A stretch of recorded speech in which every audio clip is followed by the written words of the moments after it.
Integrate it. Add wins to your career. Integrated में आपका स्वागत है। एक बार फिर हम राजस्थान हिस्ट्री शुरू कर रहे हैं। पिछले वीडियो में हमने देखा है कि हम महाराणा कुंभा को पढ़ चुके हैं।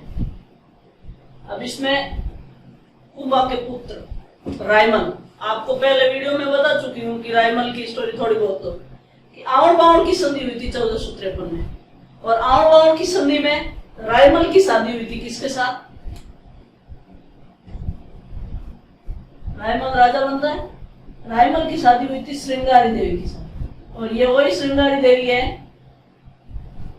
जिसने ये जोधा की पुत्री है। और इसके साथ श्रृंगारी देवी, रायमल का ज्यादा रोल नहीं है इतिहास में, बस ये है कि एक बात इसमें ये ध्यान रखनी है कि एकलिंग जी के मंदिर की 4 दीवारी का निर्माण करवाया है। इसका एकलिंग जी के मंदिर का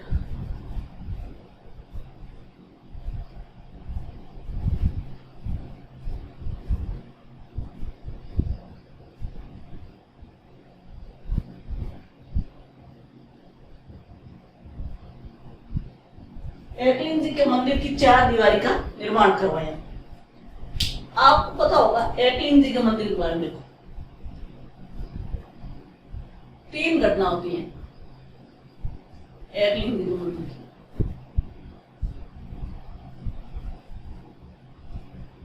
मंदिर का निर्माण किसने करवाया?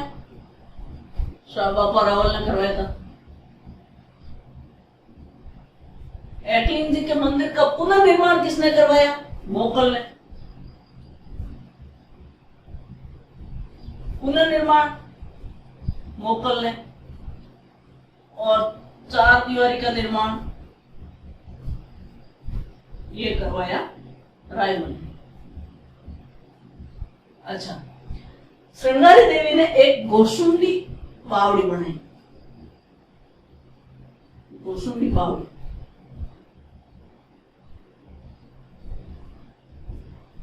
गोशुंडी बावड़ी इतना इंपॉर्टेंट नहीं है, पर हमारा फर्स्ट सिलेबस का पहला टॉपिक राजस्थान इतिहास के पुरातात्विक स्रोत, उसमें हमारे अभिलेख बहुत महत्वपूर्ण है। तो यहाँ पे गोशुंडी, ये चित्तौड़ में है, यहाँ पे एक गोशुंडी अभिलेख के बारे में भी है।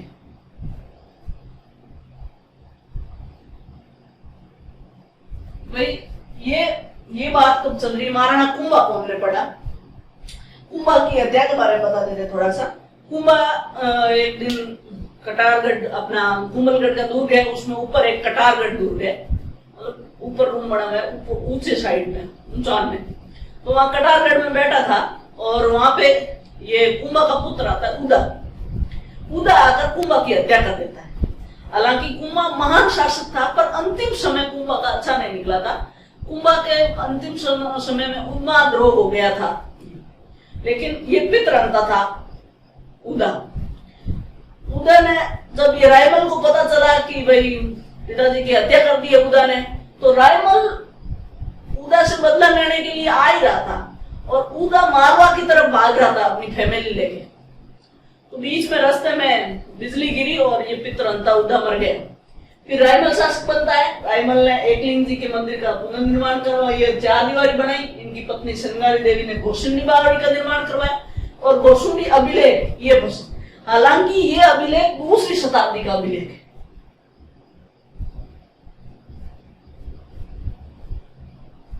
राजस्थान का प्रथम अभिलेख है, राजस्थान का प्रथम अभिलेख है।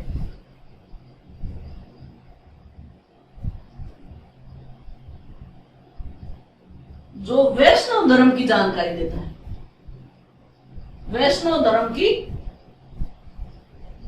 जानकारी देता है। ये प्रथम अभिलेख है जो वैष्णव धर्म की जानकारी देता है। रायमल के 3 पुत्र,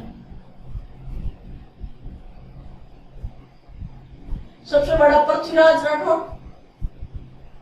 पृथ्वीराज सिसोदिया नॉट राठौर, पृथ्वीराज सिसोदिया, फिर जयमल,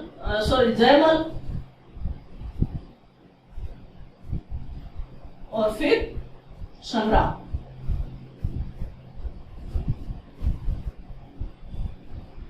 अब तीनों पुत्र सबसे बड़ा पृथ्वीराज। पृथ्वीराज को उड़ना राजकुमार बोलते हैं। उड़ना राजकुमार के नाम से जानते हैं पृथ्वीराज को, उड़ना राजकुमार। अब पृथ्वीराज की स्टोरी सुनाते थोड़ी सी। पृथ्वीराज अपने आप को योगी शासक मानता था। इसको ये लगता था कि भाई रायमल के बाद जो है शासक बनने का सारा अधिकार तो हमारे पास ही है, हम ही बनेंगे। लेकिन एक बार ये किसी ज्योतिषी के पास चले जाते हैं और वहां जाके अपनी कुंडलियां बताते, तीनों भाई जाते हैं। तीनों भाई जाकर कहते हैं कि भाई देखो राजयोग किसके किस्मत में राजयोग है। तो जाते हैं तो राजयोग आता है संग्राम सिंह के। तो दोनों भाई लेके लट्ठर पड़ते हैं इनके ऊपर, संग्राम सिंह के ऊपर, और संग्राम सिंह को कूट डालते हैं। तो इनका चाचा भी इनके साथ में होता है। तो वो चाचा इनको कहता है कि ऐसे करते हैं, कहीं एक वृद्ध महिला रहती है तो वहां जाके पूछते हैं कि भाई वो सही सही बताती है। ठीक है, वृद्ध महिला के बारे में तो वहां उसने भी कहा कि योग किसका है, संग्राम सिंह। फिर तो इन्होंने संग्राम सिंह को इतना अच्छा धोया मतलब पिटाई की कि देखो राजस्थान हिस्ट्री पढ़ रहे हैं, थोड़ा बीच में मारवाड़ी शब्द आ जाता है तो आप उसको जुड़ाव रखना इन मारवाड़ी शब्द से, क्योंकि मारवाड़ पढ़ रहे हैं, मारवाड़ी के इतिहास पढ़ रहे हैं तो हम मारवाड़ी शब्द बीच में कभी कभी आ जाते हैं। ठीक है, तो इसको आप थोड़ा नेगलेक्ट कर देना। तो संग्राम सिंह को इतना पीटा, उसकी एक आंख और एक हाथ टूट गया।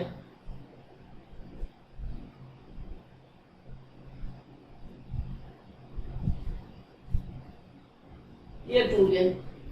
अब साहब इनको लगा कि संग्राम सिंह वहां से भागा, और भागा कहां गया, श्रीनगर। जम्मू कश्मीर वाला श्रीनगर नहीं गया था। ये हमारे राजस्थान में भी श्रीनगर है, आपको कहीं घूमने का मन हो तो श्रीनगर जरूर जाना। ये श्रीनगर है भाई अजमेर में, ये गांव का नाम है श्रीनगर। वहां के करमचंद पवार के वहां जाकर शरण ली। वहां छुप गया जाके कि भाई मैं जिंदा बचूंगा तो राजा बनूंगा ना, भागा वहां से। अब पीछे कौन बचे, दो। ये पृथ्वीराज अपने आप को योग्य समझता ही था, तो इनका किसी सोलंकियों से विवाद हो गया। और सोलंकी मतलब यूं था कि ये अपनी बहन दे रखी थी इसकी सोलंकी, और ये अपनी मतलब जीजा था, उसकी अपनी बहन से झगड़ता था, तो उसको समझाने के लिए गया था कि भाई देख ऐसे झगड़ते नहीं है, और समझाने के। तो जीजा को थोड़ा यूं अटपटा लगे, तू आया मेरे को समझाने। उसने लड्डू बना के दिए, लड्डू में जहर डाल दिया। तो भाई साहब वापस आ रहा था, आते उसने वो लड्डू खाए और वही मर गया। तो पृथ्वीराज ये उड़ना राजकुमार है, इसकी पत्नी का नाम है तारा देवी। अब आपका ये तो मर गया था, आप पत्नी क्यों बता रहे भाई? पत्नी इसलिए पढ़ा रहे हैं कि तारा देवी के नाम पर अजमेर का जो किला है, अजमेर का किला, इसका नाम तारागढ़ पड़ा। ये इस तारा देवी के नाम पे पड़ा। गठलीटली है वैसे अजमेर के किले पढ़ाएंगे तो उसको बहुत अच्छे से बताएंगे, लेकिन अभी ये देखना है कि इसका नाम, अजमेर के किले का नाम तारागढ़ है, वो तारा देवी का। और कुंभलगढ़ में 12 खंभों की छतरी बनी हुई है।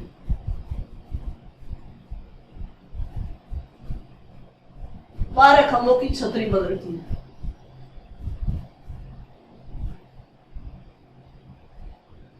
बारह खंभों की छतरी बनी हुई है। चैप्टर क्लोज हो गया पृथ्वीराज का। तो अब बचा कौन? जयमल। ये पीछे पास के ये सोलंकी थे, आए हुए थे, सोलंकियों के साथ युद्ध करते हुए ये मारा गया।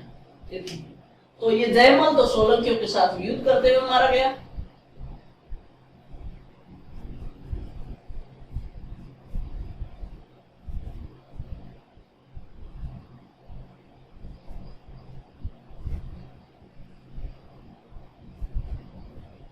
और पृथ्वीराज, दोनों का चैप्टर क्लोज हो गया। अब रायमल के जाने का समय हो गया।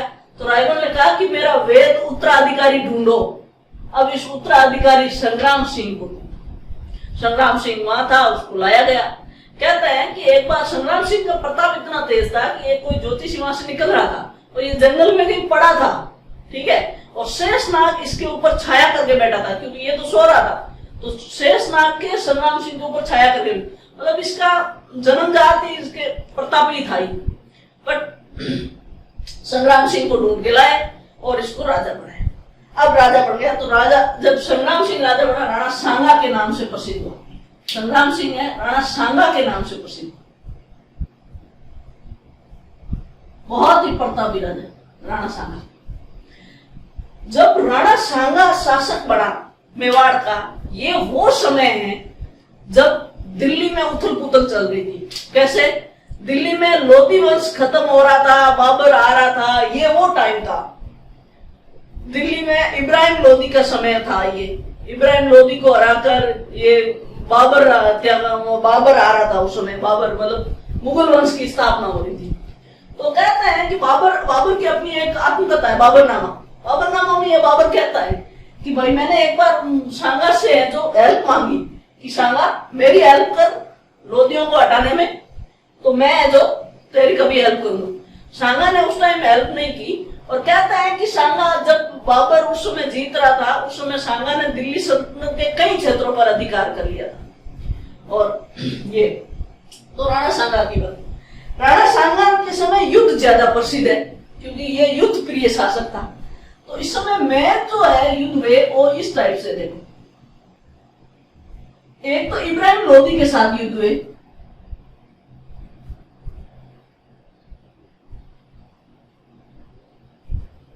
इब्राहिम लोधी के साथ हुए। एक मालवा तो हमेशा टांग अड़ाने आता है, तो मालवा के साथ तो होगा ही होगा। एक मालवा के साथ हुए महमूद खिलजी सेकंड, क्योंकि फर्स्ट तो कुंभा के समय था, फिर इतना लंबा तो वो कैसे चलता। महमूद खिलजी सेकंड आ गए। और फिर तीसरा है बाबर के साथ। तो ऐसे युद्ध को मैंने थोड़ा यूं बांटा है, आपको याद रखने में आसानी रहेगी। इब्राहिम लोधी के साथ, इब्राहिम लोधी उस समय दिल्ली का शासक था और राणा सांगा का प्रताप इतना बढ़ गया था कि उसने दिल्ली के शासक को 2 बार हराया। तो उत्तर भारत में राणा सांगा की डंका बजता था। तो लोधी के साथ 2 युद्ध हुए थे। एक तो हुआ खातौली का युद्ध,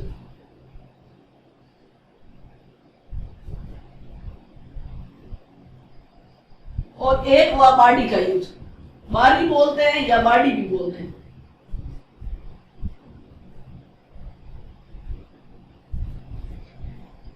खातौली कहां है? कोटा में। ये कब हुआ? 1517 में हुआ। बाड़ी कहां है? धौलपुर में। ये कब हुआ? 1518-19 के आसपास हुआ था, या 17-18 मान लो, अभी फिक्स इसकी पता नहीं। मालवा का मोहम्मद खिलजी के साथ हुआ था गागरोन का युद्ध।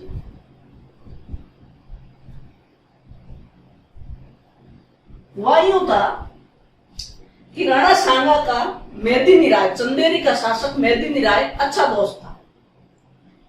मेदिनी राय जब शासक बना,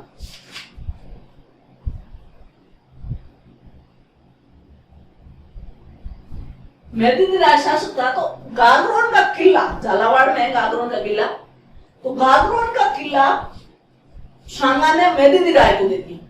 ये बात छुप गई इसको महमूद खिलजी को।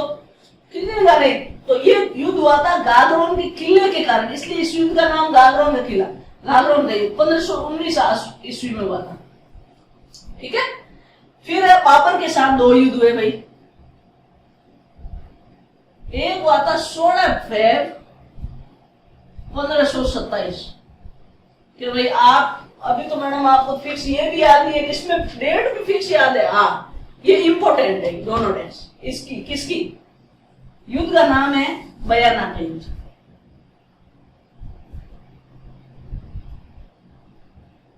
और दूसरे का नाम है खानवा का युद्ध।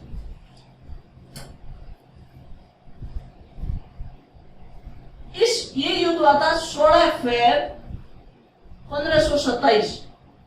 इसके जस्ट एक महीना बाद, यानी 16 मार्च होना चाहिए, ऐसा तो श्यामल दास कहते हैं कि 16 मार्च को हुआ था, लेकिन अन्य इतिहासकार कहते हैं कि 17 मार्च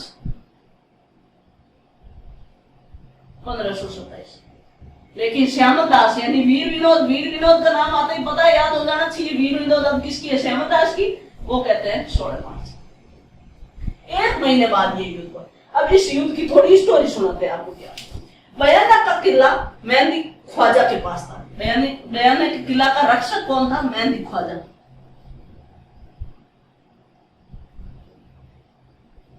मेहंदी ख्वाजा इसके रक्षक थे। सुल्तान मिर्जा करके एक बाबर का सेनापति था, वो आया और इस समय युद्ध हुआ था। उस समय सुल्तान मिर्जा, बाबर खुद नहीं आया था, इस समय सुल्तान मिर्जा आया था। युद्ध जब बाबर का ये बयाना का युद्ध हुआ था ना बाबर के साथ, वैसे शासकों के बीच में काउंट होते हैं कि भाई किन 2 शासकों के बीच में युद्ध हुआ, बट युद्ध हुआ था। युद्ध करने आया इसका सेनापति था बाबर का, इस समय बाबर का सेनापति था सुल्तान मिर्जा। सुल्तान मिर्जा युद्ध करने आया और बाबर ने यहाँ पे बयाना के युद्ध में इनको खतरनाक कराया पूरी तरह। मुगल सेना उकड़ करी हुई भाग के वापस गई। आगरा में रुका हुआ था बाबर नई सेना की तैयारी कर रहा था। वहां जाकर सेना में ये इन सैनिकों ने, भागे हुए सैनिकों ने जाके कहा कि वहां राजपूत क्या मारते क्या काटते। सारे सैनिक डर गए। बाबर का सपना छूटा और दिल्ली सल्तनत के कई क्षेत्र राणा सांगा के अंडर में थे। अब बाबर बिना युद्ध किए नहीं रह सकता। अब यूं है कि बाबर ने कहा कि भाई मैं कुछ कस्में खाता हूँ, कुछ वादा करता हूँ। अपन भी तो वादे के चक्रों में आ जाते हैं, तो उस समय के सैनिक भी आगे चले। तो बाबर ने कहा कि आज के बाद शराब को त्याग दिया और उसने शराब का प्याला तोड़ के फेंक दिया। आज के बाद हम मुस्लिम व्यापारियों से कर नहीं लेंगे, तमगा कर हटा दिया उससे, वो तमगा कर होता था। और गाजी की उपाधि धारण की और इसको एक जिहाद का नारा दिया कि हम धर्म के लिए लड़ रहे हैं। तो धर्म के नाम पे लोग थोड़े ज्यादा ही संवेदनशील होते हैं। धर्म का नाम आया नहीं कि कूद पड़ते हैं। उनको लगा कि हम धर्म के लिए लड़ रहे हैं, यदि हम नहीं लड़े तो मुस्लिम धर्म जो खतरे में पड़ जाएगा। तो फिर लोग उसमें सैनिकों में जोश आया और 1 महीने बाद खानवा में युद्ध हुआ। युद्ध इतना भयंकर था, लेकिन तब तक राणा सांगा ने भी अच्छी खासी तैयारी कर ली थी।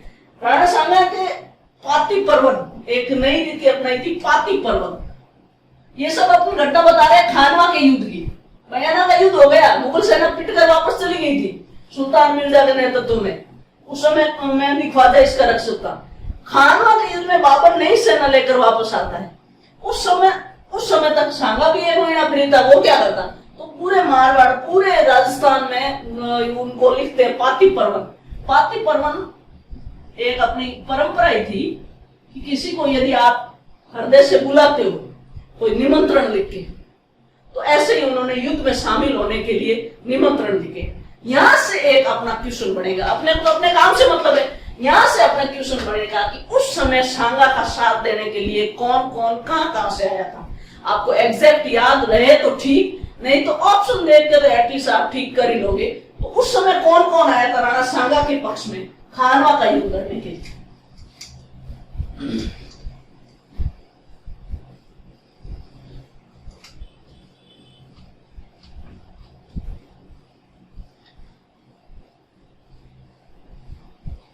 राणा सांगा के पक्ष में आया था खानवा के युद्ध में।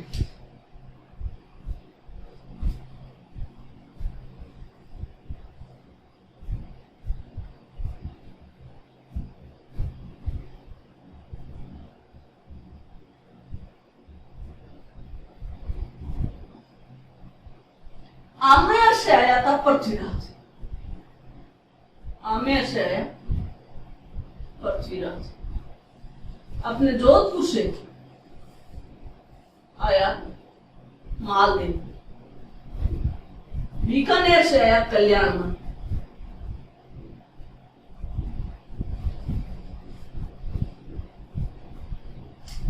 बीकानेर से कल्याणमल आया। ये सलूम्बर, आपको मैंने पहले बताया रखा था, सलूम्बर में कौन रहेंगे? चुंडावत। तो यह रतन सिंह चुंडावत आता है।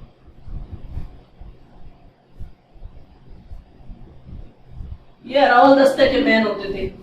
फिर सादड़ी इनका फिक्स होता था कि जैसे सादड़ी का जो सामंत होता था, और जैसे भाई राजा घायल हो गया है और सैनिकों को पता नहीं चलना चाहिए कि राजा घायल हो गए, क्योंकि पता चल जाए तो सैनिकों में हताशा फैल जाती है, तो फिर वो क्या, उनका जोश कम हो जाता था।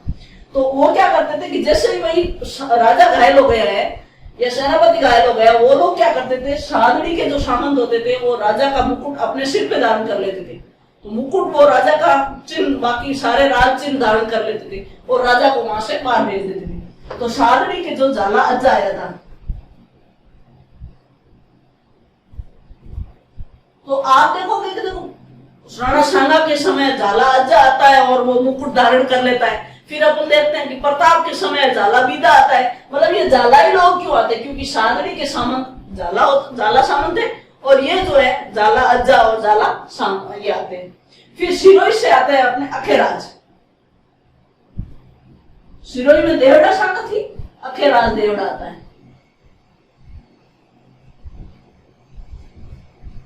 अखेराज देवड़ा आता सिरोही से। मेड़ता से आता बीरमदेव।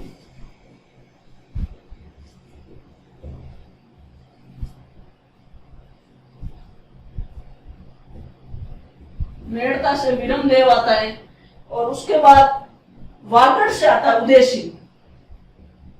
दक्षिण भाग को वागड़ कहते हैं, वागड़ से उदय सिंह। एंड चंदेरी से मेदिनी राय है ही, अपन को पता है चंदेरी का वो दोस्त होता है उसका।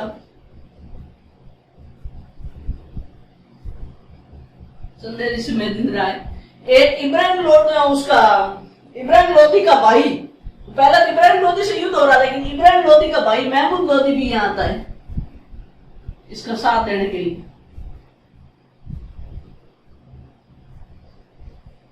महमूद लोधी। एक रायसीन का सलहदी तंवर आता है। रायसीन एमपी में पड़ता है। रायसीन जगह है, रायसीन का सलहदी तंवर आता है। तो ये कुछ आते हैं जो शासक थे वो इनके अंडर में आए थे।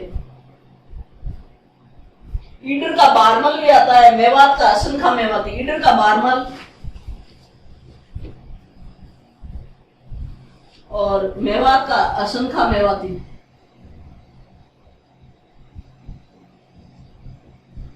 ये इतने लोग अपनी सेना लेकर आए थे राणा सांगा के पक्ष में युद्ध करने के लिए। अब राणा सांगा युद्ध करते करते घायल हो गए, इसलिए जो राणा सांगा के साथी थे वो उन्हें बसवा लेकर चले गए। बसवा दौसा में। वहां राणा सांगा का कुछ ऐसे कहते हैं इसको अपन, 4 जगह ऐसी होती है जो राणा सांगा से संबंधित होती है।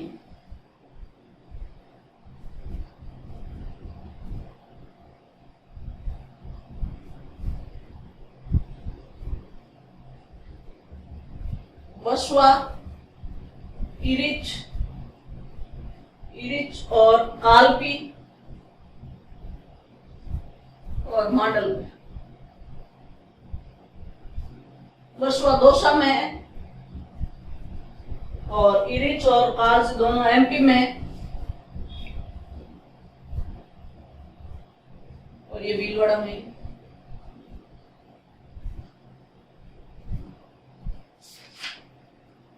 अब क्या कर रहे हैं कि मेदिनी राजा को हुआ क्या था, राणा सांगा घायल हो गया था। राणा सांगा के घायल होते ही उसके दोस्त मतलब सहयोगी सामंत जो भी थे, इन्होंने झाला अज्जा को तो पहनाया प्रतीक चिन्ह और वहां से बसवा लेंगे राणा सांगा।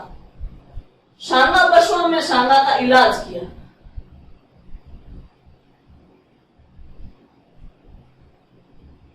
सांगा का इलाज हुआ बसवा।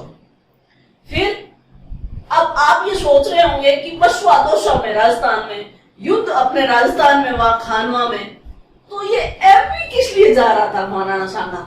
एमपी से इसको क्या लेना?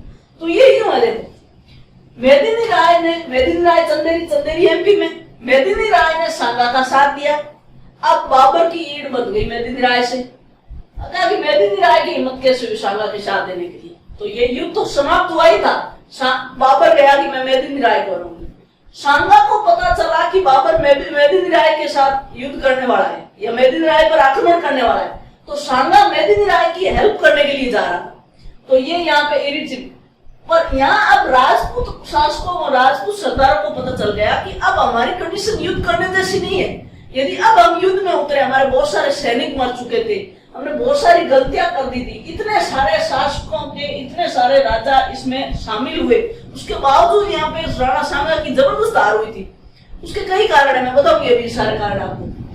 लेकिन अब नया युद्ध को आमंत्रित करना मतलब अपने आप को आबे मुझे मार जैसा था। इसलिए उन सरदारों ने सोचा कि राणा सांगा तो मारने वाला है नहीं, तो यहाँ साथियों ने राणा सांगा को दे दिया जय। साथियों ने राणा सांगा को जय दे दिया।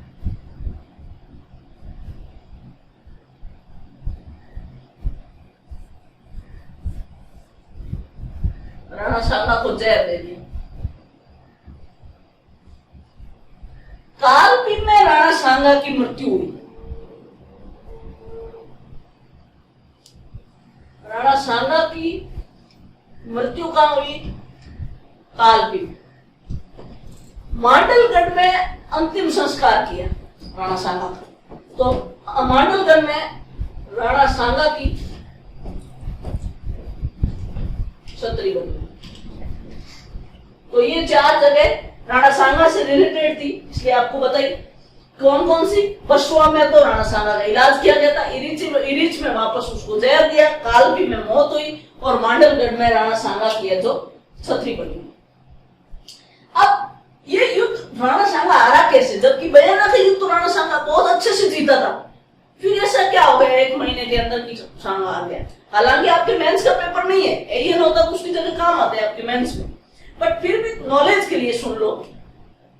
एक तो ये सारे शासक, इनके सबकी सेनाएं इनके अंडर में थी, इनका कोई एक केंद्रीय नेतृत्व नहीं था। वो भी था तो महाराणा सांगा था, और सांगा जैसे ही घायल हुआ सारी सेनाएं तितर बितर हो गई।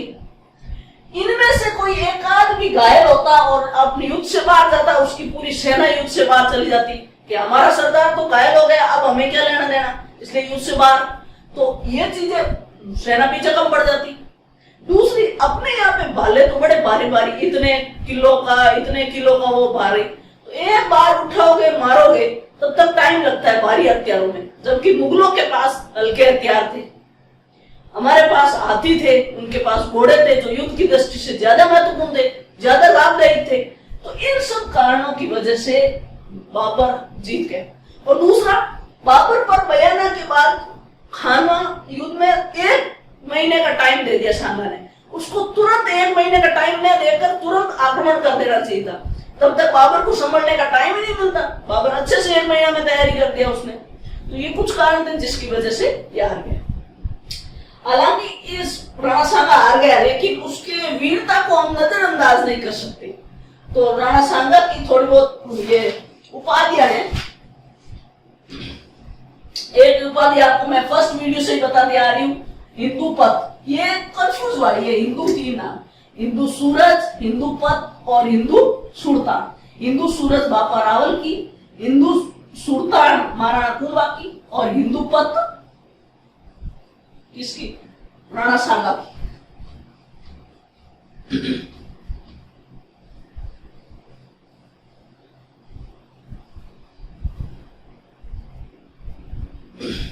तो इसकी उपाधि है राणा सांगा की।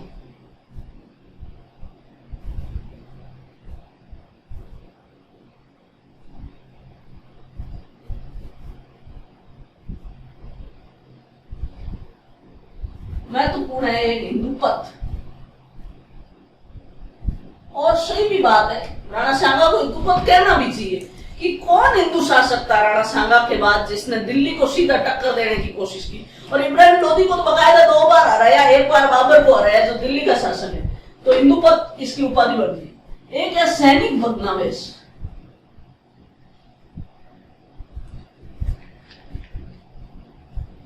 सैनिक भग्नावशेष, ये इसकी उपाधि किस लिए मिली? ये मिली कि सैनिक के रूप में मतलब ऐसा इसके शरीर पर 80 घाव थे। राणा सांगा के शरीर पर 80 घाव, बंदे के एक आंख नहीं, एक हाथ नहीं, एक पैर नहीं, लड़ता जा रहा है, लोगों को हराता जा रहा है। तो इसको 80 घाव थे इसके शरीर में। मतलब सैनिक के रूप में एक भग्नावशेष है, भग्न अवशेष है। यदि इसको हम संधि विशेष करके देखें, भग्न अवशेष यानी भागा टूटा अवशेष आता है, यदि इसको सही से अपन देखें। इसलिए इसको सैनिक भग्नावशेष कहा। कर्नल टोड ने कहा ये ऊपर में। ये आपको पता है कि एक राणा सांगा का बड़ा पुत्र था भोजराज। आपने कभी हिंदी अपने ये धार्मिक ग्रंथों के बारे में कभी सुना ही होगा कि मीरा की शादी भोजराज के साथ हुई थी। ये भोजराज राणा सांगा का बड़ा बेटा था, सबसे बड़ा बेटा, और इस युद्ध में ही वो बेटा शहीद हुआ था, खानवा के युद्ध में। और मीरा की शादी भोजराज से हुई थी। ठीक है। एक कहता है कि मालवा का एक हरिदास चारण कहता है हरिदास चारण है, वो एक बार महमूद खिलजी को पकड़ के लाया था। महमूद खिलजी सेकंड को पकड़ के लाया था, गिरफ्तार करके लाया था। तब शांगा ने इसको 12 गांव दिए थे। शांगा ने 12 गांव दिए थे इसको। ठीक है। तो ये चीजें शांगा के बारे में थी। और शांगा का बेटा रतन सिंह राजा बना। शांगा के बाद शांगा का बेटा रतन सिंह राजा बनता है। रतन सिंह वो कोई आखेट खेलते हुए अपने दोस्त के साथ ही वो मर जाता है। उसके बाद शांगा के 3 पुत्र थे। शांगा की पत्नी का नाम रानी कर्मावती है, जो आप अच्छे से जानते हो कि रक्षाबंधन अपन जब भी मनाते हैं तो ये स्टोरी तो बोलते ही है कि रानी कर्मावती ने हुमायूं को राखी भेजी थी। तो रानी कर्मावती है इसकी राणा सांगा की पत्नी। सांगा के 3 पुत्र।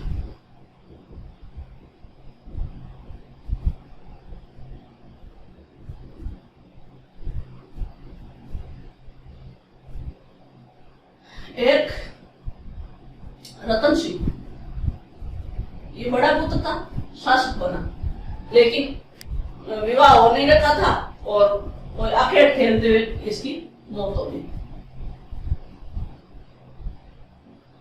इससे छोटा विक्रमादित्य। विक्रमादित्य, अब विक्रमादित्य की क्या केस है? विक्रमादित्य भी अल्पायुष, इसकी संरक्षिका बनी इसकी माता रानी कर्मावती। रानी कर्मावती इस समय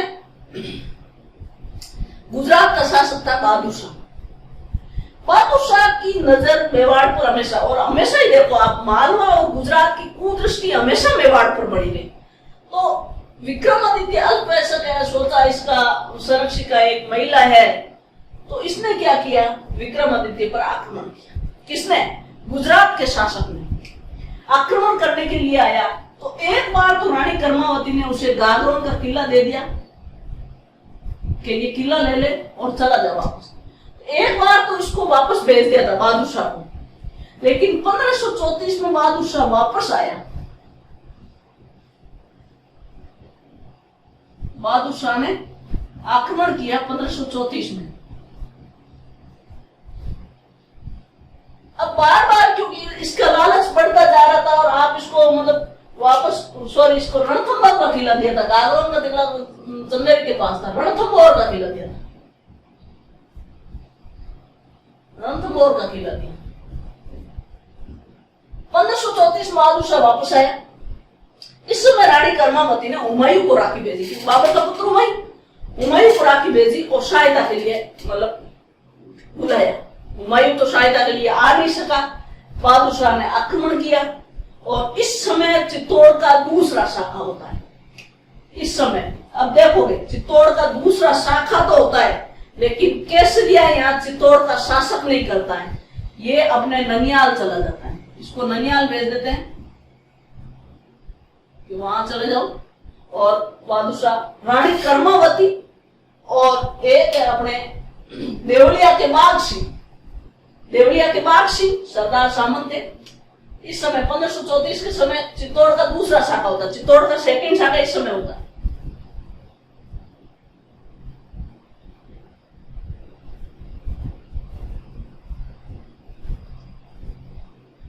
इसका देवलिया के बाग सिंह,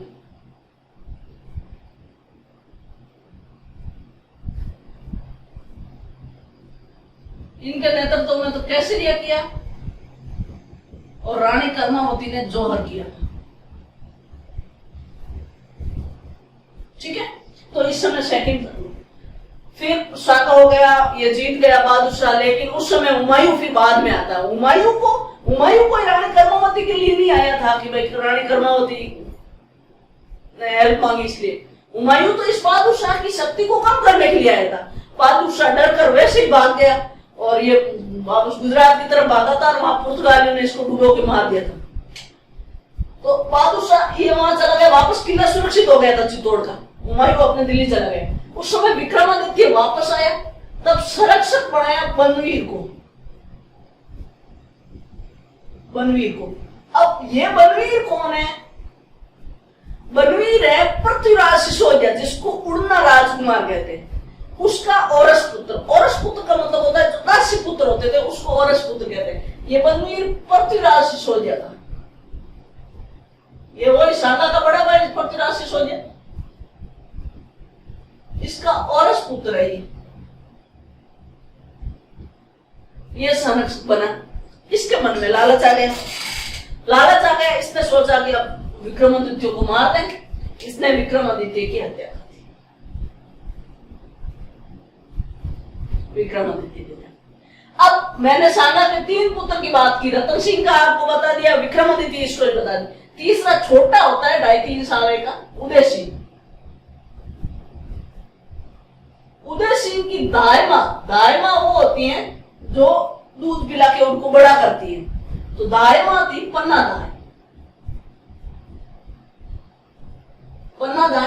दाय का स्वयं का बेटा था चंदन।